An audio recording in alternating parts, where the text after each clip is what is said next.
All right, welcome to week 2. So this week we're going to read chapter 17, Industrial Supremacy. So this is where we start to see industrial growth. We're moving away from an agrarian society. Remember, initially things were farming, agricultural products, timber, fur trading, trapping, things like that, things that came directly from the land in large part. Now we're manufacturing, we're building a railroad, we have the steel industry taking off. We are moving from an agrarian society and economy to an industrial society and economy. So you're going to look at that and you're going to answer the recall and reflect questions. There's 5 of them at the end of chapter 17. So while you're reading through chapter 17, keep in mind you need 3 complete sentences at least for each answer for the recall and reflect questions.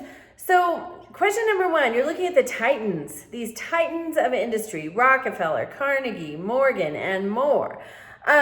But maybe pick 3 because you need 3 complete sentences. So one sentence devoted to each one sentence devoted to a titan, and pick 3 of them. Also keep in mind during this time period that we're studying, it's not like today. That's presentism is a danger in history, in the study of history, because we view things through the lens that we have, which is today.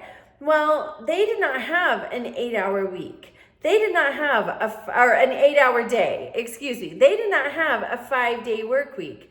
There was no OSHA. Safety? No. There were injuries. There was no workman's comp.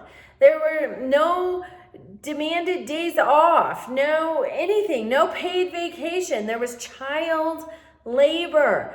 Babies, not babies, but pretty young kids working in these harsh and sometimes dangerous conditions. It was completely different than it is now. So keep that in mind as you're reading this chapter. Also, Andrew Carnegie authors The Gospel of Wealth.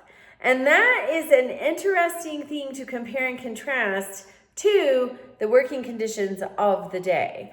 And you can compare and contrast that in your answer to that recall and reflect question. So there's 5 recall and reflect questions. There's a quiz. The quiz this week is over last week's reading, chapter 16, and this week's reading.